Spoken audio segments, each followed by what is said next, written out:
네, 이슈 토크 시작하겠습니다. 양지열 변호사, 백성문 변호사 나오셨습니다. 어서 오십시오. 네, 안녕하세요.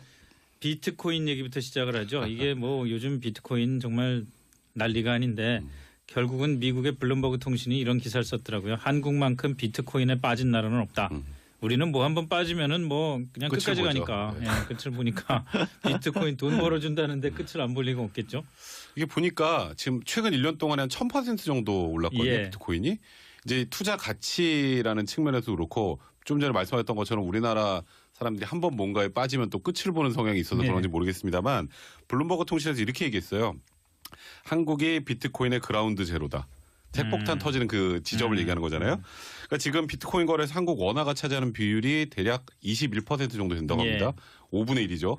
근데 우리나라 국내 총생산이 전 세계 1.9% 정도 되니까 얼마나 많은 분들이 굉장히 많은 금액을 비트코인에 투자하는지 좀 알 수 있는 것 같습니다. 근데 국내 투자자 숫자만 해도 100만 명이 넘는다고 그렇죠. 제 그러더라고요. 주변에서도 비트코인 투자하시는 분들 되게 많더라고요. 근데 네. 저는 이제 눈에 보이지 않는 거라 뭔가 이게 진짜 괜찮은 건지에 대한 의구심이 자꾸 들어서 저는 안 하고 있습니다만 뭐 주변에 비트코인으로 뭐 굉장히 많은 돈을 또 이제 또 어쨌건 벌고 그랬던 분들도 있다고 하니까 많아요. 예, 사람들 관심이 굉장히 많은 것 같긴 합니다. 진짜 안 합니까? 혹시 몰래 하면서 안 사실 한다고 제가 그러는 거 하는 아니에요? 법을 몰라서 그럴 수도 있고요. 아, 근데 전 비트코인은 안 합니다.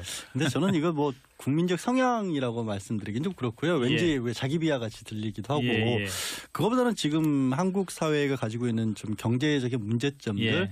경기도 오랫동안 불안정했었고 그렇죠. 또 본인이 그냥 노력해서 일해서 이 정도의 돈을 만질 수 없을 거라는 생각들을 많이 하고 있기 그렇죠. 때문에 지금 시점에서 이런 거 이상의 투자가 없다라는 생각 또 소액으로도 시작할 수 있다 여러 가지 것들이 있어서인데 문제는 이제 우리 방송 들어가기 전에 잠깐 몇 마디 나눴습니다만 네. 주변에 이상한 엄청난 성공 신화들이 있지 않습니까? 그게 사람을 괴롭히는 예, 거죠. 저 아까 커피숍에서 한 2시간 정도 일을 하고 있었는데 예. 옆 테이블에 손님이 바뀔 때마다 앉아서 젊은 친구들이 비트코인 얘기를 하고 있는 거예요.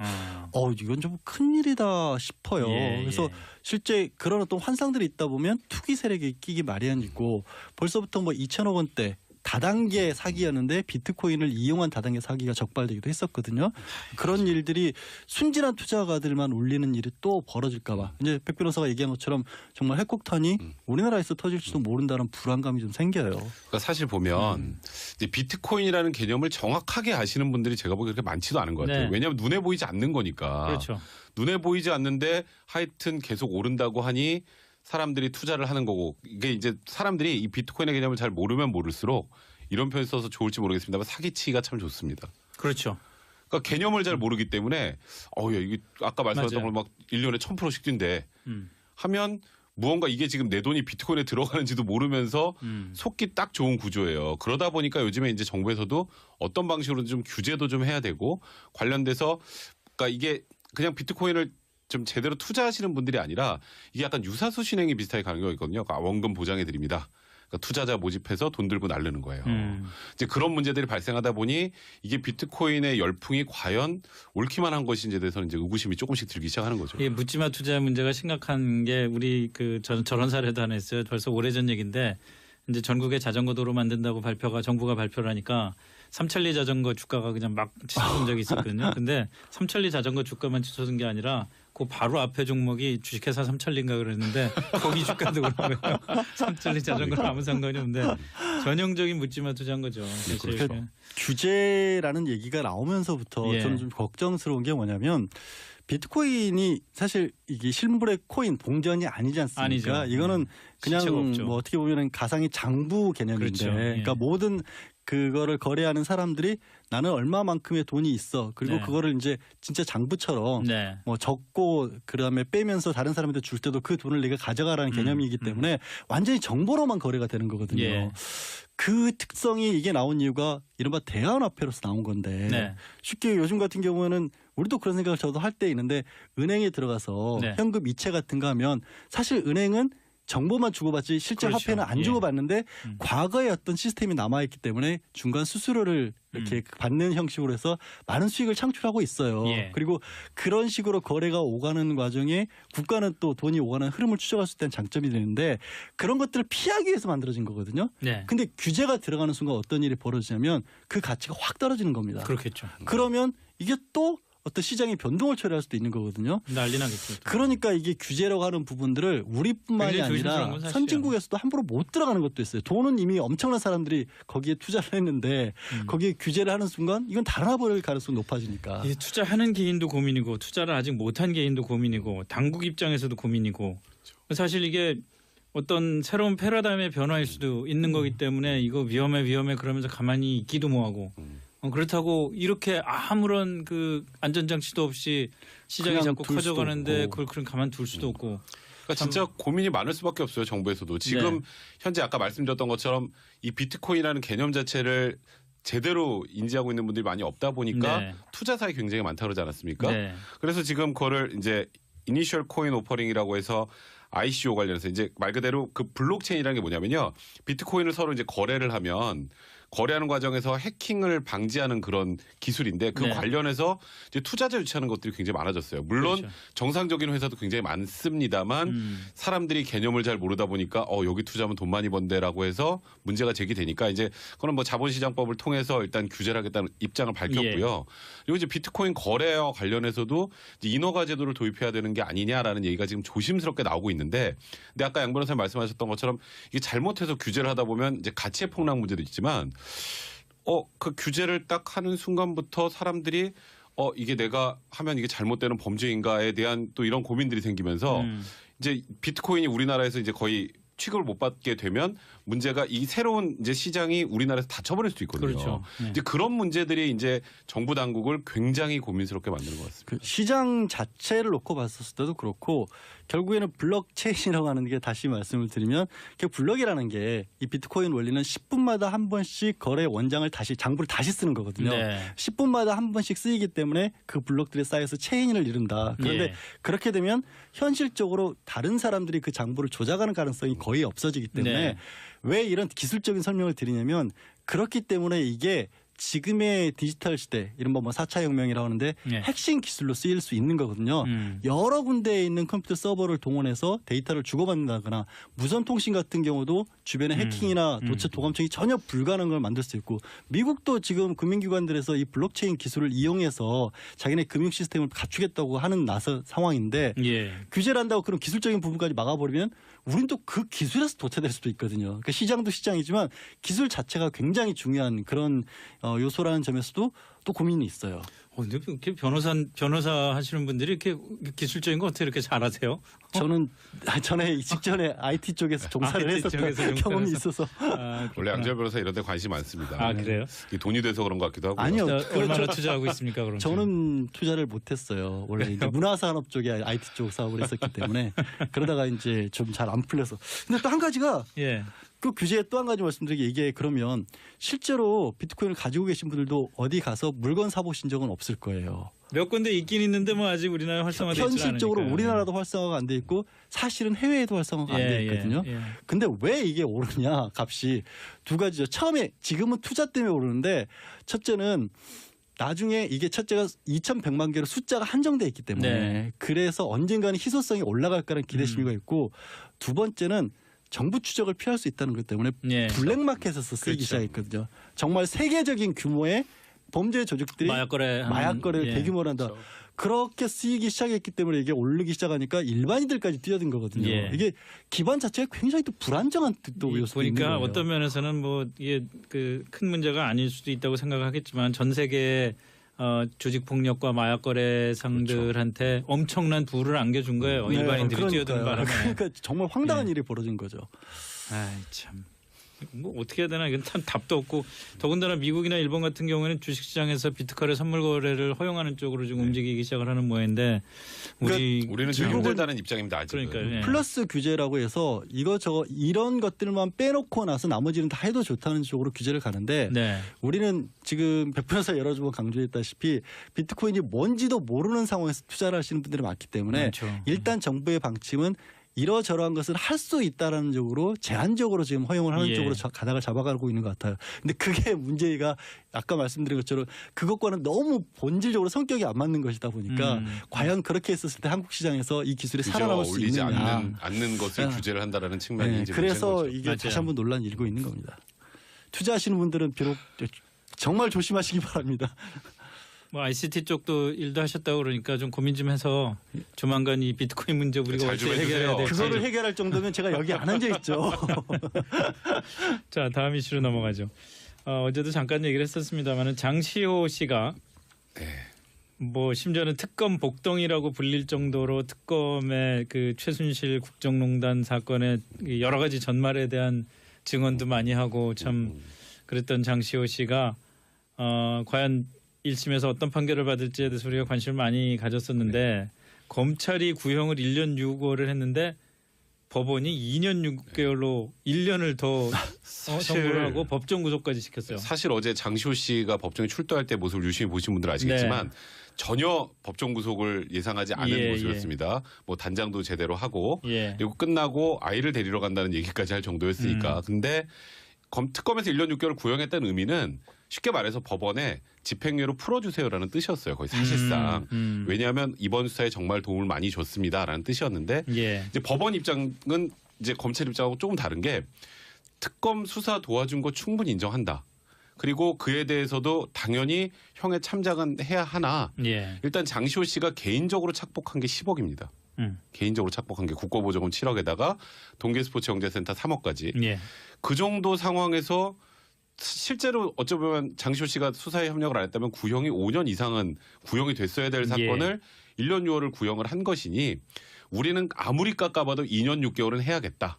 이제 법원의 입장인 거예요. 이제 그러다 보니까 일각에서 좀 걱정을 하는 건 이렇게 소위 마약 범죄나 아니면은 이렇게 권력형 비리나 뭐 기업 비리 이런 것들은 내부 제보자의 진술이나 증거가 없으면 사실 수사 자체를 못 해요. 그러면 수사, 그러니까 개개인 한 명에 대한 정의를 실현하는 것으로는 이번에 의미가 있습니다. 장시호 씨는 사실 아무리 수사에 협조했다지만 잘못한 거에 대한 벌을 받는 거니까. 근데 사회 전반에 전체적인 정의를 세우는데 과연 이게 맞느냐? 이제 그래서 특정 범죄 몇 가지 정도에는 우리가 이게 요즘 많이 나오는 그 플리바게닝이라는 거 있죠. 기소되기 전에 검찰과 양형을 협상하는 것 그런 부분을 일부 도입해야 되는 게 아니냐라는 얘기가 나오고 있는 것 같습니다. 우리는 하여튼 지금 제도적으로 플리바게닝은 없는 거잖아요.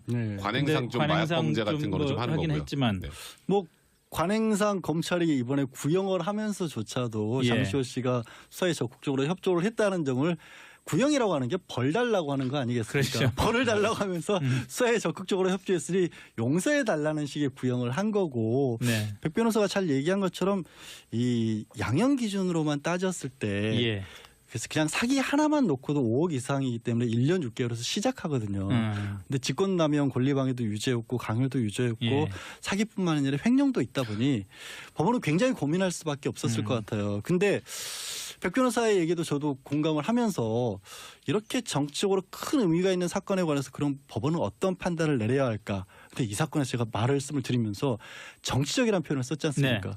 누군가는 이 사건 자체에 대해서 어떤 국민들은 또 잘못됐다고 주장하고 계신 분들도 있거든요. 그러니까 어떤 결론이 나오느냐에 따라서 굉장히 법원에 대해서 색안경을 끼고 바라볼 수밖에 없는 그런 사건이었던 것 같아요. 그래서 차선책으로 선택한 게 아니면 우리는 법대로 가야겠다. 그러니까 지금 벌써 이 판결을 놓고도 이미 일각에서는 굉장히 여러 가지 말씀들이 나오고 있어요. 이 김세윤 부장판사가 잘못된 정치적인 판단을 한 것이다. 검찰을 길들이게 하기 위해서 법원이 검찰 말 안 들어주려고 한 것이다. 언론에서도 일각에서 그런 식으로 지적하기도 하고 그런 목소리를 어떤 식으로 판단하더라도 나올 수밖에 없으니 차라리 그냥 법대로 하자는 쪽을 선택한 게 아닌가라는 또 그런 좀 안전하게 가자. 그러니까 마지막 차라리 그게 낫겠다. 그러니까 이제 이 판결을 딱 보고 이런 얘기들을 하시더라고요. 지금 이 국정농단이 큰 축이 이것도 있지만 또 지금 이명박 전 대통령 관련 수사나 또 특수활동비 관련 수사들이 있잖아요. 특수활동비 관련 수사에 가장 혁혁한 공을 세운 사람이 이현수 전 국정원 기소실장입니다. 다 물은 거죠. 거기는 당연히 아직 구속도 안 됐고 거기는 기소를 할지도 잘 모르겠어요. 그러니까 그게 검찰 입장에서도 이런 사건은 사실 우리가 특활비가 청와대로 가고 뭐 최경환 의원에 가고 이런 얘기들을 누구 때문에 알 수 있었겠어요. 이거는 이현수 기조실장이 말 안 했으면 끝이에요. 다 얘기한 거죠. 뭐. 그리고 또 하나 정유라 아직 기소 안 됐죠.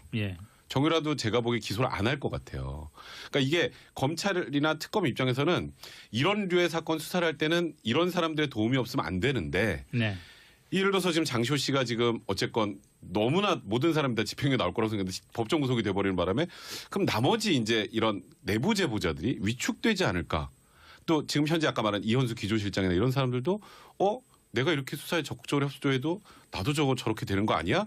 라는 생각을 할 수도 있다. 그래서 검찰과 특검의 수사에 이제 뭐 특검은 지금 수사를 하진 않습니다만 좀 뭔가 악영향을 미칠 수도 있는 게 아니냐라는 우려도 좀 조심스럽게 나오긴 합니다. 그러니까 그래서 이제 저도 이제 동감을 하면서 그래서 그러면 이제 플리바게닝을 차라리 공론화를 시켜야 되는 게 아니냐.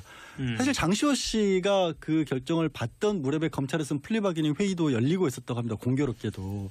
그런데 이게 또 쉽지가 않은 게 암암리의 플리바게닝 회의죠. 네, 그렇죠. 제도로 예. 정착돼 있는 게 아니니까. 아니 그러니까 제도를 만들기 위해서 제도화하자라는 공론화하기 취지의 위해서 이런 아니, 식으로 그러니까 그게 안 돼 있으니까 안 돼 그걸 있으니까 만들어야 된다는 공개적으로 데. 하자는 건데 이것도 근데 골치 그 말을 함부로 하기가 아프게 쉽지가 않으니까. 골치 아프게 이게 백 변호사가 여러 가지 얘기를 했지만 검찰은 대한민국 검찰은 지금 기소 독점주의라서 네. 기소를 할지 말지를 검찰만 결정할 수 있는 예. 막강한 힘이 있거든요. 그렇죠.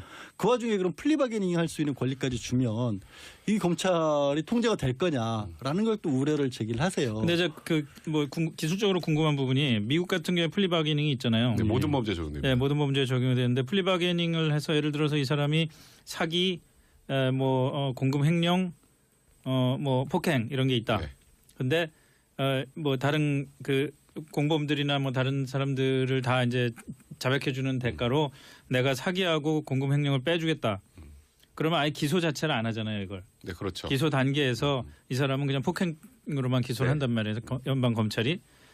그러고 나서 이거 사기하고 공금 횡령 기소 안 했다고 해서 그게 예를 들어서 누가 재정 신청을 해서 문제를 삼거나 그럴 수가 있나요? 그거는 아니죠. 그거는 아니고요. 근데 우리 같은 경우에는 지금 우리는 안 상황에서 되죠. 예를 들어서 이현수 기술실장 같은 경우도 대표적인 네. 예가 될 수 있습니다만은 그런 거 다 얘기해 줬다고 해서 이현수 기술실장을 기소를 안 하면은 네. 이거는 제도적인 플리바게닝이 우리가 정착돼 있지 않기 때문에 예를 들어서 어디선가 재정 신청을 해서 강제로 기소하게 만들 수는 있는 거죠. 현실적으로 네, 그런 현실적으로는 방법은 어렵죠. 없죠. 없어요? 네. 근데 우리나라는 검찰이 기소 안 하면 어쩔 수 없는 겁니다. 뭐 기소를 반드시 강제해야 되는 건 없어요. 그런 방식은 없어요. 그러니까 예를 들어서 불기소 결정이 나왔을 때 예. 그 불기소 결정을 다툴 수 있는 것들은 있죠. 근데 뭐 기소고 불기소가 아니라 아예 입건 자체를 안 해버리면 그러면 이제 현실적으로 방법은 없는 거죠. 그러니까 미국 같은 경우에는 그랑주리 대배심이라고 하죠. 예. 기소할 수 있는 권리 자체를 배심원단들에게도 주고 배심원단이 있기 갖고 있죠. 때문에 그 부분을 보충하기 위해서 나온 것이 또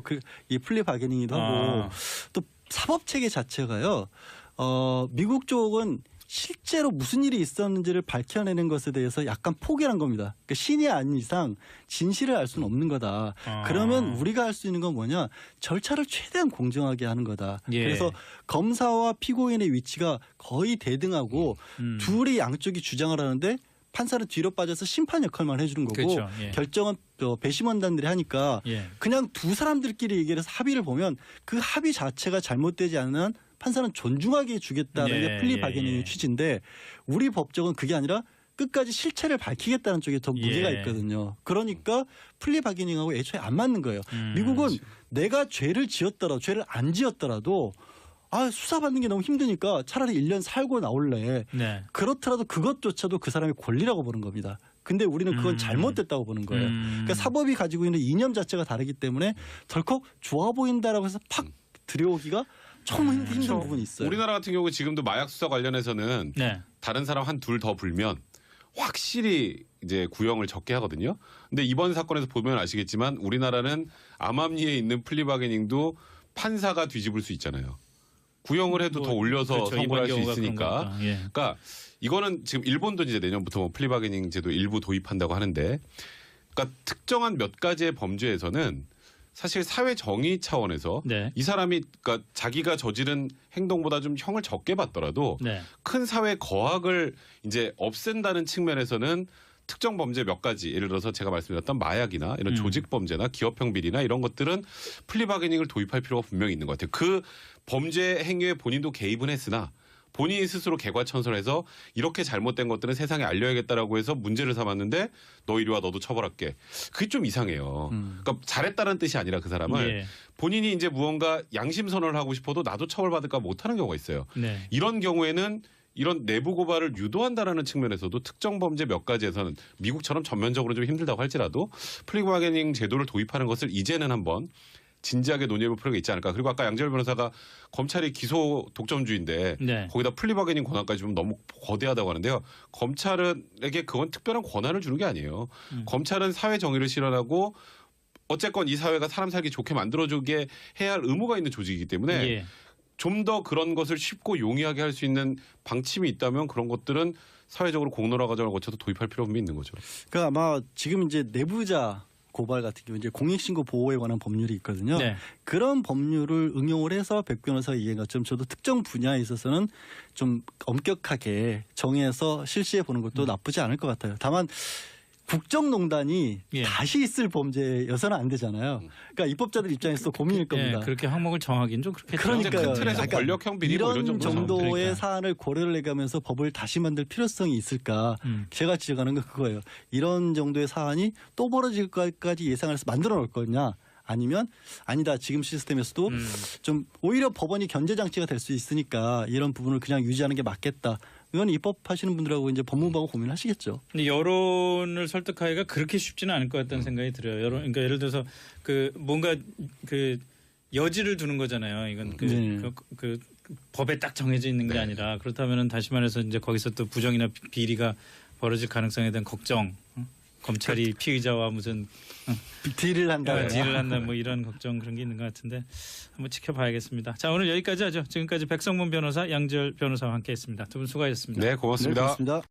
앉을 수 없을 거라는 생각들을 많이 하고 있기 그렇죠. 때문에 지금 시점에서 이런 거 이상의 투자가 없다라는 생각 또 소액으로도 시작할 수 있다 여러 가지 것들이 있어서인데 문제는 이제 우리 방송 들어가기 전에 잠깐 몇 마디 나눴습니다만 네. 주변에 이상한 엄청난 성공 신화들이 있지 않습니까? 그게 사람을 괴롭히는 예, 거죠. 저 아까 커피숍에서 한 2시간 정도 일을 하고 있었는데 예. 옆 테이블에 손님이 바뀔 때마다 앉아서 젊은 친구들이 비트코인 얘기를 하고 있는 거예요. 이건 좀 큰일이다 싶어요. 예, 그래서 예. 실제 그런 어떤 환상들이 있다 보면 투기 세력이 끼기 마련이고 벌써부터 뭐 2천억 원대 다단계 사기였는데 비트코인을 이용한 다단계 사기가 적발되기도 했었거든요. 그런 일들이 순진한 투자가들만 울리는 일이 또 벌어질까 봐. 이제 백 변호사가 얘기한 것처럼 정말 핵폭탄이 우리나라에서 터질지도 모른다는 불안감이 좀 생겨요. 그러니까 사실 보면 이제 비트코인이라는 개념을 정확하게 아시는 분들이 제가 보기에 그렇게 많지도 않은 것 같아요. 네. 왜냐하면 눈에 보이지 않는 거니까. 그렇죠. 눈에 보이지 않는데 하여튼 계속 오른다고 하니 사람들이 투자를 하는 거고 이게 이제 사람들이 이 비트코인의 개념을 잘 모르면 모를수록 이런 표현 써서 좋을지 모르겠습니다만 사기치기가 참 좋습니다. 그렇죠. 그러니까 개념을 잘 모르기 때문에 야, 이게 아까 말씀하셨던 맞아요. 걸 막 1년에 1000%씩 뛴대 하면 무언가 이게 지금 내 돈이 비트코인에 들어가는지도 모르면서 속기 딱 좋은 구조예요. 그러다 보니까 요즘에 이제 정부에서도 어떤 방식으로든 좀 규제도 좀 해야 되고 관련돼서 그러니까 이게 그냥 비트코인을 좀 제대로 투자하시는 분들이 아니라 이게 약간 유사수 신행이 비슷하게 가는 경우가 있거든요. 그러니까 원금 보장해 드립니다. 그러니까 투자자 모집해서 돈 들고 날르는 거예요. 이제 그런 문제들이 발생하다 보니 이게 비트코인의 열풍이 과연 옳기만 한 것인지에 대해서는 이제 그 가능성이 높아지니까. 이 투자하는 개인도 고민이고 투자를 아직 못한 개인도 고민이고 당국 입장에서도 고민이고 사실 이게 어떤 새로운 패러다임의 변화일 수도 있는 거기 때문에 이거 위험해 그러면서 가만히 있기도 뭐하고 그렇다고 이렇게 아무런 그 안전장치도 없이 시장이 그냥 자꾸 둘 수도 커져가는데 없고. 그걸 그냥 가만둘 수도 없고 그러니까 진짜 고민이 많을 수밖에 없어요. 정부에서도. 지금 네. 현재 아까 말씀드렸던 것처럼 이 비트코인이라는 개념 자체를 제대로 인지하고 있는 분들이 많이 없다 보니까 네. 투자 사이 굉장히 많다 그러지 않았습니까? 네. 그래서 지금 그거를 이제 이니셜 코인 오퍼링이라고 해서 ICO 관련해서 이제 말 그대로 그 블록체인이라는 게 뭐냐면요. 비트코인을 서로 이제 거래를 하면 거래하는 과정에서 해킹을 방지하는 그런 기술인데 그 네. 관련해서 이제 투자자 유치하는 것들이 굉장히 많아졌어요. 물론 그렇죠. 정상적인 회사도 굉장히 많습니다만 사람들이 개념을 잘 모르다 보니까 여기 투자하면 돈 많이 번대라고 해서 문제가 제기되니까 이제 그건 뭐 자본시장법을 통해서 일단 규제를 하겠다는 입장을 밝혔고요. 그리고 이제 비트코인 거래와 관련해서도 이제 인허가 제도를 도입해야 되는 게 아니냐라는 얘기가 지금 조심스럽게 나오고 있는데 근데 아까 양 변호사님 말씀하셨던 것처럼 이게 잘못해서 규제를 하다 보면 이제 가치의 폭락 문제도 있지만 그 규제를 딱 하는 순간부터 사람들이 이게 내가 하면 이게 잘못되는 범죄인가에 대한 또 이런 고민들이 생기면서 이제 비트코인이 우리나라에서 이제 거의 취급을 못 받게 되면 문제가 이 새로운 이제 시장이 우리나라에서 닫혀버릴 수도 있거든요. 그렇죠. 네. 이제 그런 문제들이 이제 정부 당국을 굉장히 고민스럽게 만드는 것 같습니다. 그 시장 자체를 놓고 봤었을 때도 그렇고 결국에는 블록체인이라고 하는 게 다시 말씀을 드리면 그 블록이라는 게 이 비트코인 원리는 10분마다 한 번씩 거래. 네. 이슈 토크 시작하겠습니다. 양지열 변호사, 백성문 변호사 나오셨습니다. 어서 오십시오. 네, 안녕하세요. 비트코인 얘기부터 시작을 하죠. 이게 뭐 요즘 비트코인 정말 난리가 아닌데 결국은 미국의 블룸버그 통신이 이런 기사를 썼더라고요. 한국만큼 비트코인에 빠진 나라는 없다. 우리는 뭐 한번 빠지면은 뭐 그냥 끝을 끝까지 보죠. 가니까 네. 예, 끝을 보니까 비트코인 돈 벌어준다는데 끝을 안 볼 리가 없겠죠. 이게 보니까 지금 최근 1년 동안에 한 1000% 정도 올랐거든요. 예. 비트코인이. 이제 투자 가치라는 측면에서 그렇고 좀 전에 말씀하셨던 것처럼 우리나라 사람들이 한번 뭔가에 빠지면 또 끝을 보는 성향이 있어서 네. 그런지 모르겠습니다만 블룸버그 통신에서 이렇게 얘기했어요. 한국이 비트코인의 그라운드 제로다. 핵폭탄 터지는 그 지점을 얘기하는 거잖아요. 그러니까 지금 비트코인 거래에서 한국 원화가 차지하는 비율이 대략 21% 정도 된다고 예. 합니다. 5분의 1이죠. 근데 우리나라 국내 총생산이 전 세계 1.9% 정도 되니까 얼마나 많은 분들이 굉장히 많은 금액을 비트코인에 투자하는지 좀 알 수 있는 것 같습니다. 근데 국내 투자자 숫자만 해도 100만 명이 넘는다고 그렇죠. 제 그러더라고요. 주변에서도 비트코인 투자하시는 분들 되게 많더라고요. 근데 네. 저는 이제 눈에 보이지 않는 거라 뭔가 이게 진짜 괜찮은 건지에 대한 의구심이 자꾸 들어서 저는 안 하고 있습니다만 뭐 주변에 비트코인으로 뭐 굉장히 많은 돈을 또 이제 또 어쨌건 벌고 그랬던 분들도 있다고 하니까 많아요. 예, 사람들 관심 굉장히 많은 것 같긴 합니다. 진짜 안 합니까? 혹시 몰래 하면서 안 사실 한다고 제가 그런 거 하는 아니에요? 법을 몰라서 그럴 수도 있고요. 아, 근데 전 비트코인은 안 합니다. 근데 저는 이거 뭐 국민적 성향이라고 말씀드리긴 좀 그렇고요. 왠지 예. 왜 자기 비하 같이 들리기도 하고 예, 예. 그거보다는 지금 한국 사회가 가지고 있는 좀 경제적인 문제점들 예. 경기도 오랫동안 불안정했었고 그렇죠. 또 본인이 그냥 노력해서 일해서 이 정도의 돈을 원장을 다시 장부를 다시 쓰는 거거든요. 네. 10분마다 한 번씩 쓰이기 때문에 그 블록들이 쌓여서 체인을 이룬다. 그런데 예. 그렇게 되면 현실적으로 다른 사람들이 그 장부를 조작하는 가능성이 거의 없어지기 때문에 네.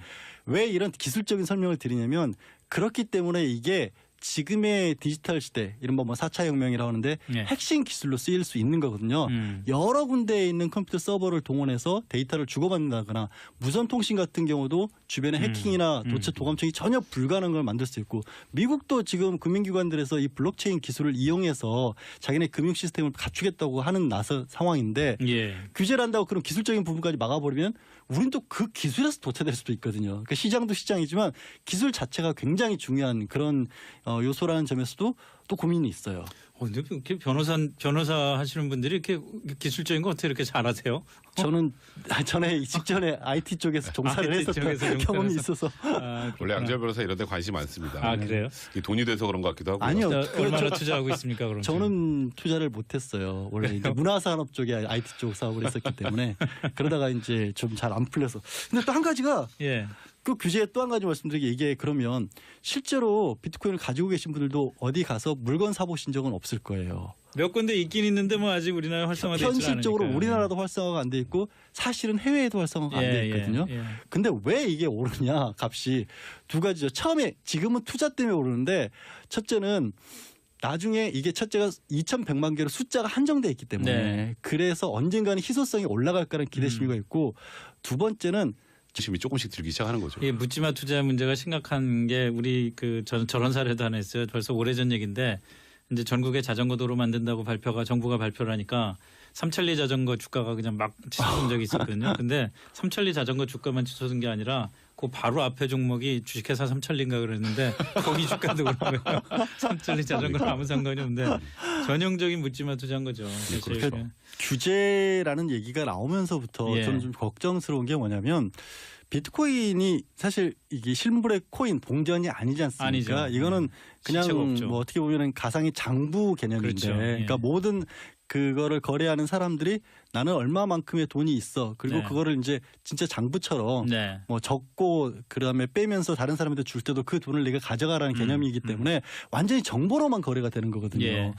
그 특성이 이게 나온 이유가 이른바 대안화폐로서 나온 건데 네. 쉽게 요즘 같은 경우에는 우리도 그런 생각을 저도 할 때 있는데 은행에 들어가서 네. 현금 이체 같은 거 하면 사실 은행은 정보만 주고받지 실제 그렇죠. 화폐는 안 예. 주고받는데 과거의 어떤 시스템이 남아있기 때문에 중간 수수료를 이렇게 받는 형식으로 해서 많은 수익을 창출하고 있어요. 예. 그리고 그런 식으로 거래가 오가는 과정에 국가는 또 돈이 오가는 흐름을 추적할 수 있다는 장점이 되는데 그런 것들을 피하기 위해서 만들어진 거거든요. 네. 근데 규제가 들어가는 순간 어떤 일이 벌어지냐면 그 가치가 확 떨어지는 겁니다. 그렇겠죠. 그러면 이게 또 어떤 시장의 변동을 초래할 수도 있는 거거든요. 난리 나겠죠. 또. 그러니까 이게 규제라고 하는 부분들을 우리뿐만이 굉장히 조심스러운 아니라 건 사실이야. 선진국에서도 함부로 못 들어가는 것도 있어요. 돈은 이미 엄청난 사람들이 거기에 투자를 했는데 거기에 규제를 하는 순간 이건 달아버릴